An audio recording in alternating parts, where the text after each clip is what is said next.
وعليكم السلام ورحمة الله. الحمد لله نحمده ونستعينه ونستغفره ونؤمن به ونتوكل عليه ونعوذ بالله من شرور أنفسنا ومن سيئات أعمالنا من يهده الله فلا مضل له ومن يضلله فلا هادي له ونشهد أن لا إله إلا الله وحده لا شريك له ونشهد أن سيدنا ونبينا ومولانا محمدا عبده ورسوله صلى الله عليه وعلى آله وأصحابه وبارك وسلم تسليما كثيرا كثيرا. أما بعد فأعوذ بالله من الشيطان الرجيم. بسم الله الرحمن الرحيم. يا أيها الذين آمنوا أطيعوا الله وأطيعوا الرسول وأولي الأمر منكم.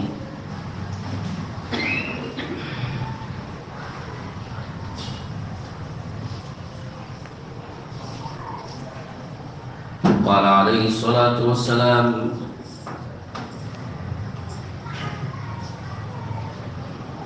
علموا أولادكم الأدب والدين.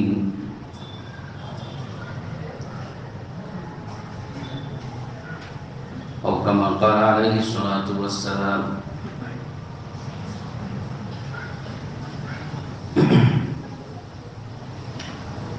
دوستو، بزرگوں، بھائیو،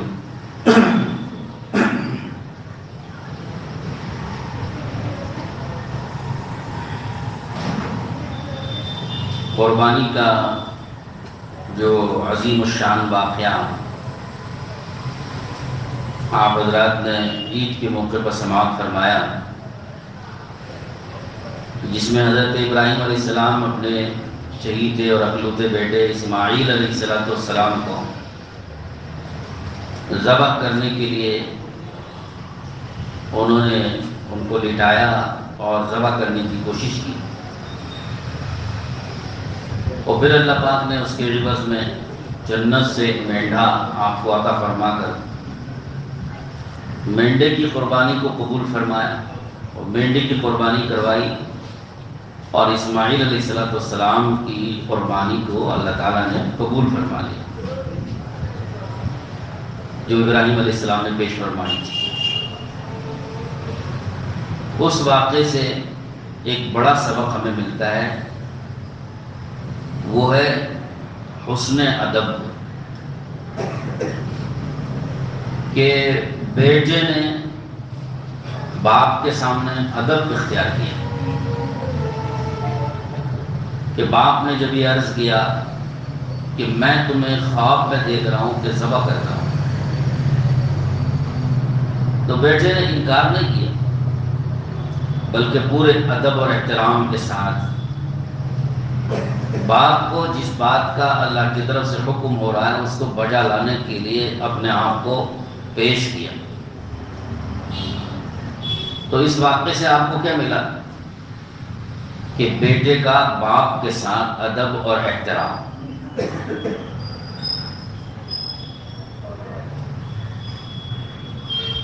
تو میرے دوستو، ادب ایسی دولت اور ایسی چیز ہے، ایسا وصف ہے جس کے اندر بھی یہ پایا جائے اس آدمی کو زینت بخش دیتا ہے۔ ادب جس آدمی کے اندر پیدا ہو گیا، جس بچے کے اندر پیدا ہو جائے، جس شخص کے اندر پیدا ہو جائے، اس کو ممتاز کر دیتا ہے۔ وہ ادب اس آدمی کو دوسرے لوگوں کے درمیان ممتاز کر دیتا ہے، اسپیشل بنا دیتا ہے اس کو، اور اس کی عزت بڑھ جاتی ہے، اس کا مقام بڑھ جاتا ہے، اللہ کی نگاہ میں بھی اس کی عزت بڑھ جاتی ہے، لوگوں کی نگاہ میں بھی اس کی عزت بڑھ جاتی ہے۔ اور جس آدمی کے اندر یا جس بچے کے اندر، جس شخص کے اندر ادب نہ ہو، ادب نکل جائے، تو اس کی عزت کو پورے معاشرے سے گرا دیتا ہے۔ بے ادبی جس بچے میں، جس شخص میں، جس انسان میں بے ادبی پیدا ہو جائے، اس انسان کو وہ انسانوں کی نگاہ سے بھی اور اللہ کی نگاہ سے بھی وہ چیز گرا دیتا ہے۔ آپ نے دیکھا ہوگا، آپ جانتے ہیں، معاشرے میں آپ حضرات رہتے ہیں، جب کوئی بچہ بڑا با ادب ہوتا ہے سب اس سے محبت کرتے ہیں، وہ کہتے ہیں، سب تعریف بھی کرتے ہیں کہ بھئی بڑا بڑا با ادب بچہ ہے۔ اور جب کوئی بے ادب ہوتا ہے تو سب نفرت کرتے ہیں، کہتے ہیں بڑا بے ادب ہے، سب اس سے نفرت کرتے ہیں، سب اس کی مذمت کرتے ہیں۔ تو ادب ایسی دولت ہے اور ایسی چیز ہے کہ جس انسان میں بھی وہ پیدا ہو جائے، اس انسان کے مقام کو لوگوں کے نزدیک بھی اور اللہ کے نزدیک بھی بلند کر دیتی ہے۔ تو اس لیے ادب پیدا کرنے کی کوشش کرنا چاہیے، اپنے اندر بھی اور اپنے بچوں کے اندر ادب سکھانا چاہیے۔ میں نے حدیث سنائی آپ کو، علموا اولادکم الادب والدین، اپنے بچوں کو دین سکھاؤ اور ادب سکھاؤ۔ ہمیں اس طرف توجہ بہت کم ہوتی ہے، بچوں کو ادب سکھانے کی طرف توجہ بہت کم ہوتی ہے۔ بچے بڑی کبھی کبھی بے باکی دکھاتے ہیں، تو میں نے بے باکی کا مطلب یہ کہ ذرا اوپن ہو جاتے ہیں بچے، بڑوں کے سامنے بھی، دادا کے سامنے، چچا کے سامنے، ماما کے سامنے، خالہ کے سامنے، نانی کے سامنے، نانا کے سامنے بچے کبھی کبھی تھوڑا اوپن ہو جاتے ہیں۔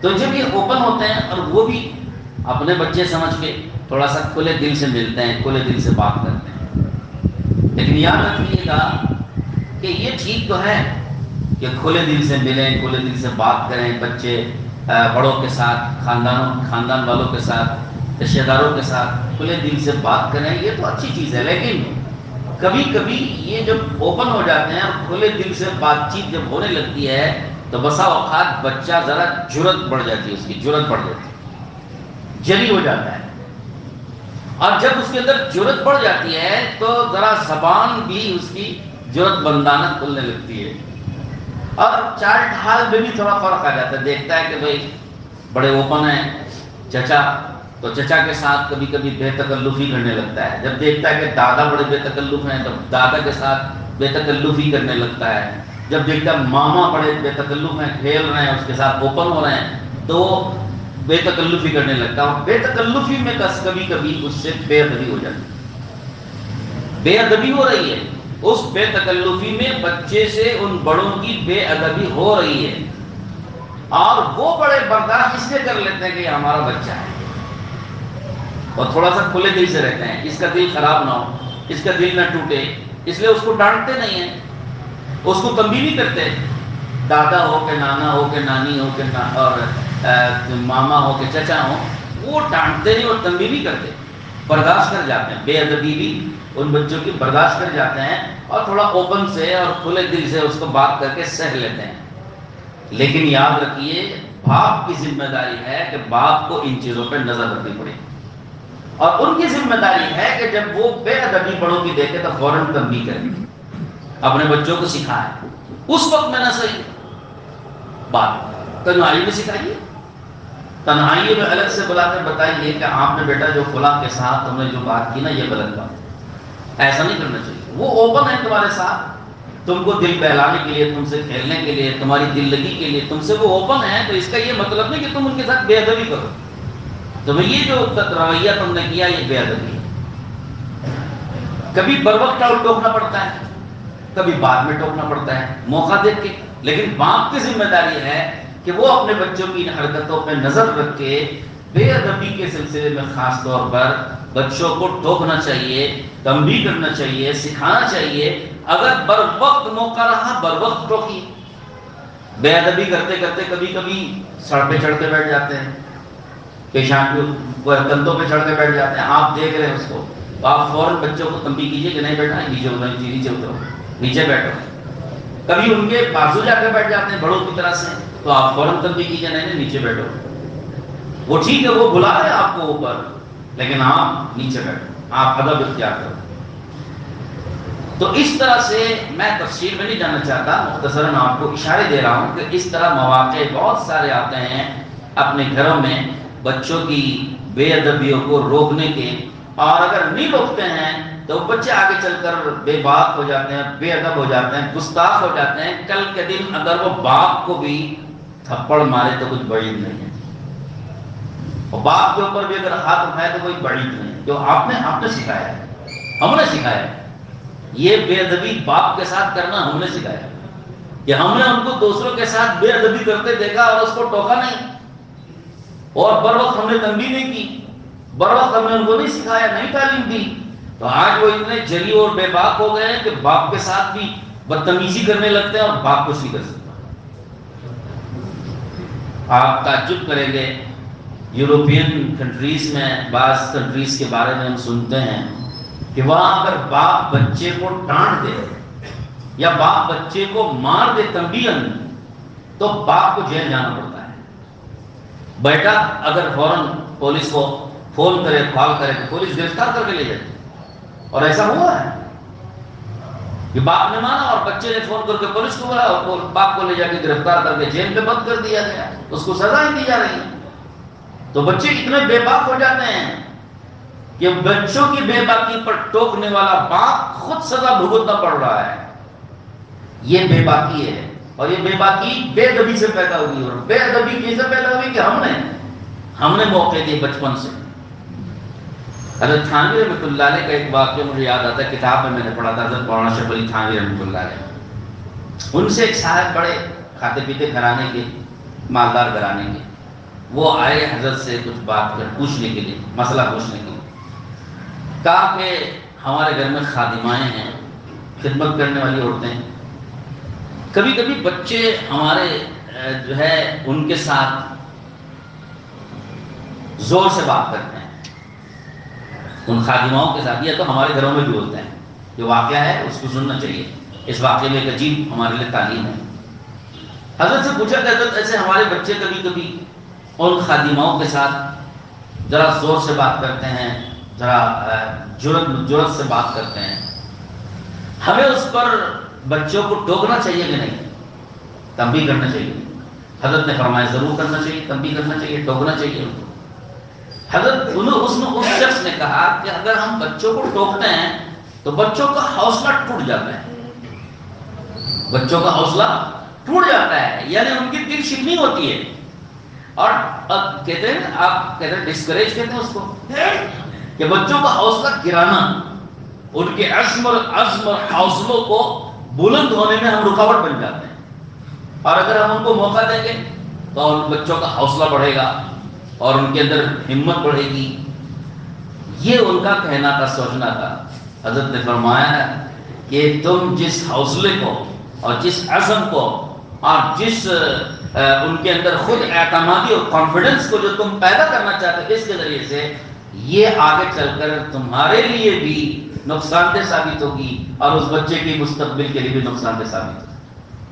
حضرت تھانوی نے فرمایا کہ بھلے سے وہ عورت خادمہ ہے، خدمت والی لڑکی ہے، خدمت والی عورت ہے، اور گھر میں جھاڑو دینے والی ہے، برتن صاف کرنے والی ہو، لیکن بہرحال ہے تو بڑی، عمر میں تو بڑی ہے، اس کے ساتھ بے ادبی کرنا، گستاخی کرنا یا زور سے بات کرنا یا اس کو خادموں کی طرح سے بات کرنا بچوں کے لیے مناسب نہیں۔ بڑوں کے لیے تو ٹھیک ہے کہ بڑوں نے خدمت کے لیے رکھا ہے نا ان کو، تو بڑے تو ان خادماؤں کے ساتھ بات کریں گے تاکہ وہ خادمائیں کام ٹھیک کریں، ورنہ ان کام ٹھیک نہیں کریں گی۔ تو بڑوں کو تو، باپ کو تو، گھر کا جو مرد ذمہ دار ہے یا گھر کی جو عورت ذمہ دار ہے، وہ اگر ان خادماؤں کو ٹوکے اور ڈانٹے اور زور سے بات کرے تو یہ بات صحیح ہے، کیونکہ ان کو کام لینا ہے، ان سے یہ کام لینے والے ہیں، وہ کام کرنے والی ہیں، تو ان کو تو تنبیہ کرنی پڑے گی کام لینے کے لیے، ڈانٹنا تو پڑے گا یہ غلط کرنے پہ، لیکن بچوں کو اس کا موقع ہمیں نہیں دینا چاہیے۔ بچوں کو تو کہنا چاہیے کہ بھلے سے وہ خادمہ ہے لیکن تم سے بڑی ہے، تمہیں ان کے ساتھ زور سے نہیں بات کرنا چاہیے اور تمہیں ان کی بے ادبی نہیں کرنا چاہیے۔ تو یہ چیز بچوں کو ہر موقع پہ سکھانے کی ہے، نانی کے ساتھ بھی، دادی کے ساتھ بھی ہو، دادا کے ساتھ بھی ہو، گھر کے بڑے جو خاندان کے ہوتے ہیں ان کے ساتھ بھی ہو، ہمیں نظر رکھنا چاہیے کہ ہمارے بچے کہیں ایسا نہ ہو کہ کھلے دل سے ملنے کے بہانے اور اوپن ملنے کے بہانے، بے تکلفی سے ملنے کے بہانے اور کھیل اور مذاق سے ملنے کے بہانے بے ادبی نہ کر رہے ہوں۔ اس پر ہمیں ہر وقت نظر رکھنی چاہیے۔ اگر ہم نے اس پر نظر نہیں رکھی تو آگے چل کر بچے بگڑ سکتے ہیں، ان کے اندر ایسا بگاڑ آئے گا کہ پھر دین ان کی زندگی سے نکل جائے گا، اور بچے بلکہ دین تو کیا نکلے گا، دین بھی ان کی زندگی سے نکلے گا، اور خود وہ بچے ہمارے ہاتھوں سے نکل جائیں گے۔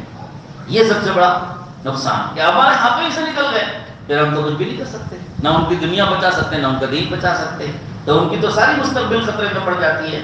تو اس لیے ادب کا لحاظ کرنا چاہیے۔ میں کئی واقعات آپ کو سناتا ہوں۔ حضرت ابوبکر صدیق رضی اللہ عنہ، حضور صلی اللہ علیہ وسلم کے زمانے کا واقعہ۔ حضور اکرم صلی اللہ علیہ وسلم کے زمانے میں ایک مرتبہ دو قوموں کے درمیان جھگڑا ہو گیا۔ حضور صلی اللہ علیہ وسلم کو اطلاع ملی، آپ علیہ السلام صحابہ کو ساتھ میں لے کر ان کے درمیان صلح کرانے کے لیے تشریف لے گئے۔ جب حضور وہاں تشریف لے گئے، ان میں بات چیت ہونے لگی، تو کافی دیر گزر گئی۔ ان کی بات سنی، ان کی بات سنی، ان کو سمجھایا، ان کو سمجھایا، دونوں کی بات سنتے سمجھاتے کافی دیر ہو گئی۔ اتنی دیر ہو گئی کہ نماز کا وقت آ گیا مسجد نبوی میں۔ جس وقت پہ حضور مسجد نبوی میں نماز پڑھاتے تھے وہ وقت آ گیا، لیکن حضور صلح کرانے میں مشغول ہو گئے، دیر ہو گئی۔ اب ادھر مسجد نبوی میں صحابہ انتظار میں کہ حضور تشریف نہیں لائے، صلح کرانے گئے ہوئے ہیں اور ابھی وہاں سے نمٹے نہیں ہیں، تو اب انتظار کرنے لگے۔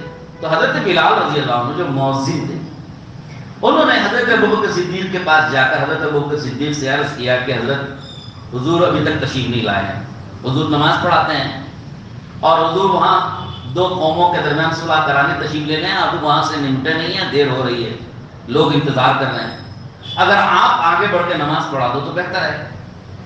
حضرت ابوبکر صدیق رضی اللہ عنہ نے سوچا، دیکھا مسجد میں کہ لوگ انتظار کر رہے ہیں، دیر ہو رہی ہے، اور اندازہ لگا لیا کہ حضور ابھی قریب میں جلدی سے تشریف لانے والے نہیں ہیں، دیر ہو سکتی ہے۔ تو حضرت ابوبکر صدیق آگے بڑھ گئے مصلی پہ، نماز کی صفیں بند گئیں، اقامت ہو گئی، حضرت ابوبکر نے تکبیر باندھ دی اور نماز شروع کر دی۔ جیسے نماز شروع کی تھوڑی دیر کے بعد حضور تشریف لے آئے۔ اب حضور تشریف لائے تو دیکھا کہ مسجد میں جماعت کھڑی ہو گئی ہے، تو آپ علیہ السلام سب میں پیچھے مقتدی بن کے کھڑے ہو گئے۔ ابوبکر صدیق رضی اللہ تعالیٰ عنہ کی اقتداء میں، امامت میں حضور صلی اللہ علیہ وسلم مقتدی بن کے پیچھے کھڑے ہو گئے۔ صحابہ نے دیکھ لیا کہ حضور آ گئے ہیں اور حضور کی امامت ابوبکر صدیق کرا رہے ہیں۔ حضور صلی اللہ علیہ وسلم امام ہیں ہمارے، ان کا کون امام بنے گا؟ تو حضرت صحابہ کو برداشت نہیں ہوا، صحابہ اکرام نے حضرت ابوبکر صدیق کو لقمہ دینا شروع کیا۔ لقمہ دینے کا طریقہ اس وقت میں تالی بجانا تھا، یعنی پیچھے ایسا جو ہاتھ باندھے ہوئے ہیں نا، ایک دائیں ہاتھ پر سیدھا ہاتھ آپ جیسے باندھے ہوئے ہیں تو اسی طرح بندھا ہوا رہے گا، سیدھا ہاتھ اٹھا کے دائیں ہاتھ کی پشت پر ماریں گے ایسے ایسے۔ یہ اشارہ دینے کا، لقمہ دینے کا طریقہ تھا، اشارہ تھے، اس طرح یہ اشارہ دے رہے تھے۔ ایک صحابی نے اشارہ دیا، دوسرے نے، تیسرے نے، چوتھے نے۔ حضرت ابوبکر صدیق رضی اللہ عنہ کو کچھ نہیں سنا دے رہا ہے۔ حضرت ابوبکر کی جو نماز ہے، جیسے کہ حدیثوں میں آتا ہے، ایسی نماز پڑھتے تھے حضرت ابوبکر صدیق رضی اللہ تعالیٰ عنہ کہ انہیں کچھ خبر نہیں ہوتی تھی آگے پیچھے دائیں بائیں کیا ہو رہا ہے۔ وہ نماز میں ایک دم اللہ کے دھیان میں ایسے مشغول ہو جاتے تھے، ان کو کچھ خبر نہیں ہوتی تھی۔ اتنے میں اتنا شور تالی بجانے ایسا مارنے کا، کئی صحابہ ایک دو تین پیچھے پیچھے پیچھے پیچھے مار رہے ہیں، ابوبکر صدیق رضی اللہ عنہ کو کچھ نہیں سنائی دے رہا ہے، سن نہیں رہے، وہ تو نماز میں مصروف ہیں۔ تو صحابہ نے ذرا بلند آواز سے مارنا شروع کیا، بہت زیادہ بلند آواز ہو گئی۔ تب حضرت ابوبکر صدیق رضی اللہ عنہ کو کچھ لگا کہ کچھ آواز آ رہی ہے، تو وہ توجہ دیا انہوں نے آواز کی طرف، تو معلوم ہوا کہ صحابہ کرام اشارہ دے رہے ہیں کچھ۔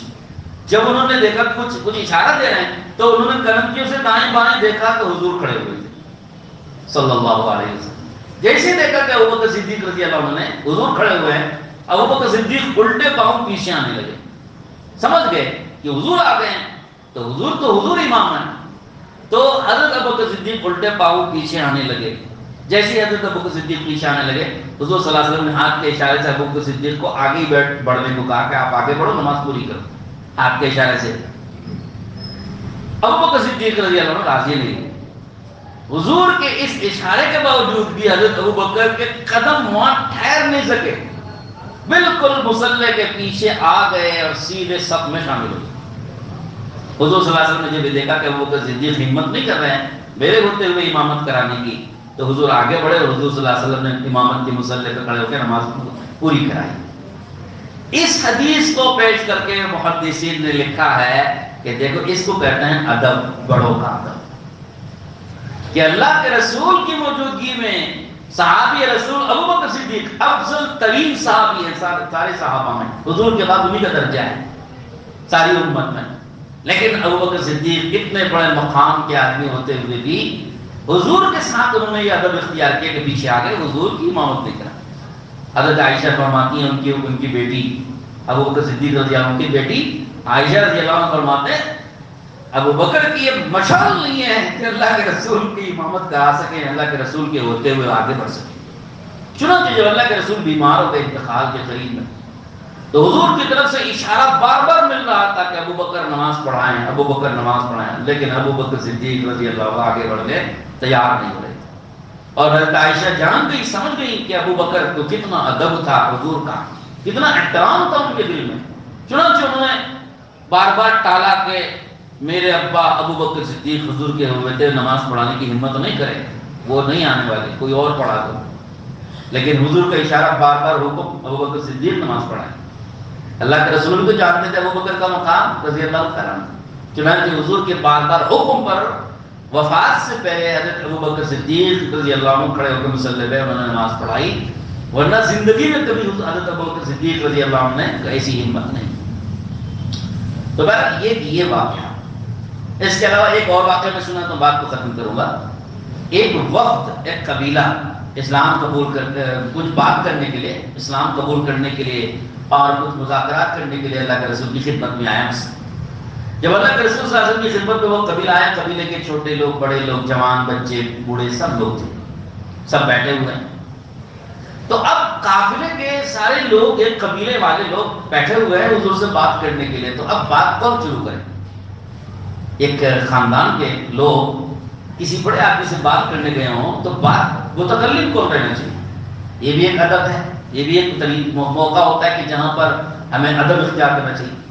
تو ایک خاندان کے جوان بچے نے یا کم عمر بچے نے بات کرنی شروع کی، ابتدا کی. جبکہ بڑے بڑے لوگ بیٹھے، حضور نے دیکھا کہ بڑے لوگ بیٹھے ہوئے ہیں اور یہ بچہ آگے بڑھ رہا ہے.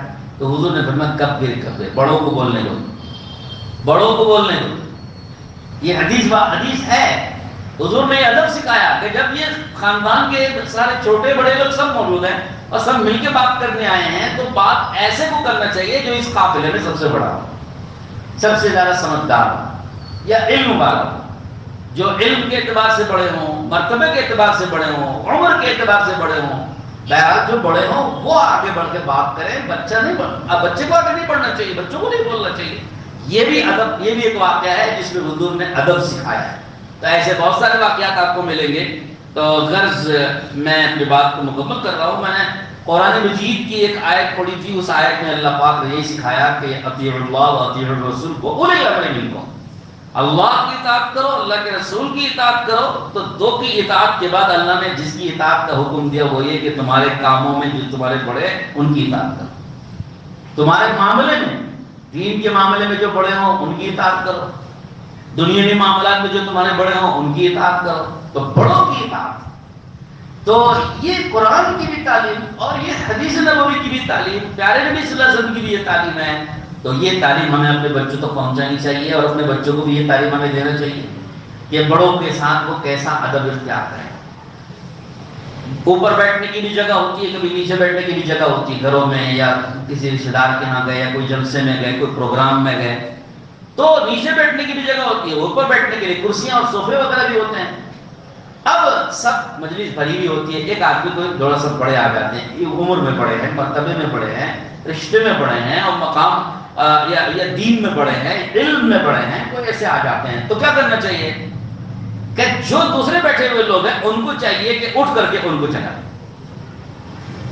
ہمارے یہاں فرقے میں ایسے ضابطے موجود ہیں. جیسے مثال کے طور پر نماز کی صفوں میں دیکھ لیجیے، ماشاءاللہ لوگ بھی اس کو خود اختیار کرتے ہیں، اس لیے میں وہ مثال دے رہا ہوں. نماز کی صفوں میں رہتے ہیں، آپ سبھی لوگ نماز کی صفوں میں کھڑے ہوئے ہیں. اتنے میں آپ نے دیکھا کہ بھائی مولانا صاحب آ گئے، امام صاحب آ گئے، یا خطیب صاحب آ گئے، یا کوئی حافظ صاحب آ گئے، یا کوئی بڑے نیک صالح بزرگ آدمی آ گئے. تو مصلی کیا کرتے ہیں؟ اگلی صفوں کے مصلی خود تھوڑا سا پیچھے ہٹ کے ان بزرگ کو، ان حافظ صاحب کو آگے بڑھاتے ہیں کہ آپ آگے. یہ عملاً لوگ کرتے ہیں. یہ کیا چیز ہے؟ یہ ادب ہے، علم کا ادب، قرآن کا ادب، مرتبے کا ادب. کوئی نیک صالح ہے تو ان کی دینداری کا ادب، یہ ادب اسلام سکھاتا ہے، اور یہ بہت اچھی چیز ہے، یہ ادب رہنا چاہیے ہمارے اندر۔ جب ادب ہمارے اندر ہوگا ہماری عزت اللہ کے ہاں بھی لوگوں کے ہاں بھی پڑے گی، اور یہ ادب نہیں رہے گا تو ہماری عزت نہ لوگوں میں نہ اللہ کے ہاں۔ تو یہ ادب اپنے اندر بھی پیدا کرنے کا، اور اس طرح کا ادب اپنے بچوں کے اندر زیادہ پیدا کرنے کا۔ آج کل چونکہ ماحول بہت تربیت کا بہت کم ہو رہا ہے، بچوں کی تربیت بہت کم ہو رہی ہے، تو ماحول بہت بگڑ رہا ہے اور بگاڑ ماحول میں بہت آ رہا ہے، تو اس لیے اس کی کوشش کرنا چاہیے کہ اپنے بچوں میں خاص طور پر ادب اور احترام بڑوں کا سکھانے کی ہمیں پوری کوشش کرنا چاہیے۔ کوئی ایسا موقع کہ جس میں بچوں کی طرف سے ذرا بھی کوئی بے ادبی ہو، اس کو ہمیں تنبیہ کیے بغیر اور ان کو سمجھائے بغیر ہمیں چھوڑنا نہیں چاہیے۔ کوئی ایسا موقع ہاتھ سے ہمارا جانا نہیں چاہیے، ہر موقع پر۔ اچھا دیکھیے، کبھی کبھی ایسا ہوتا ہے کہ بر وقت اگر آپ ٹوکو گے تو بچے کو ناراضگی بھی ہوتی ہے۔ کئی سارے بچے مثال کے طور پر خاندان کے بہت سارے بچے ہیں، ان بچوں کے بیچ میں ہمارے آپ کے بچے نے کوئی بے ادبی کر دی، تو وہاں پر ہمیں ڈانٹنا نہیں چاہیے، مارنا نہیں چاہیے، ڈانٹنا نہیں چاہیے، بلکہ ذرا وہاں پر ہلکے انداز سے ہم اس کو ترغیب دے دیں اور اس کو ٹھیک کر دیں۔ بعد میں اگر آپ کو ڈانٹنا ہونا تو اکیلے پن میں ڈانٹنا، اکیلے پن میں مارنا۔ سب بچوں کے سامنے جب ڈانٹیں گے، سب بچوں کے سامنے ماریں گے تو وہ بچہ اپنی ہمجولیوں اور اپنے ہم عمر بچوں کے درمیان اپنی بے عزتی محسوس کرے گا اور اپنی سبکی محسوس کرے گا، اپنی انسلٹ محسوس کرے گا، اور ایسے وقت میں اس بچے کے دل میں باپ کے متعلق نفرت پیدا ہوتی ہے۔ اس لیے فرمایا بڑوں نے، حکمت کا تقاضا ہے کہ ان بچوں کے سامنے اس کو بے عزت مت کرو، ان بچوں کے سامنے اس کی عزت مت کرو، اس کو انسلٹ مت کرو، بلکہ وہاں پر آپ ہلکے انداز سے تنبیہ کر کے ہلکے انداز سے اس کو ٹھیک کرو۔ تنبیہ کرنا ہو، ڈانٹنا ہو، مارنا ہو، اکیلے میں لے جا کے مارو۔ ایسے بہت سارے واقعات ملتے ہیں۔ تو بہرحال اللہ تعالیٰ ہم سب کو اس کی توفیق نصیب فرمائے کہ ہم سمجھیں اور اپنے بچوں کی خاص طور پر ادب اور ان کے اندر سلیقہ اور ڈھنگ، احترام بڑوں کا ان کے اندر ہمیں پیدا کرنے کی ہمیں اللہ پاک توفیق نصیب فرما رہے ہیں۔ وآخر دعوانا الحمدللہ۔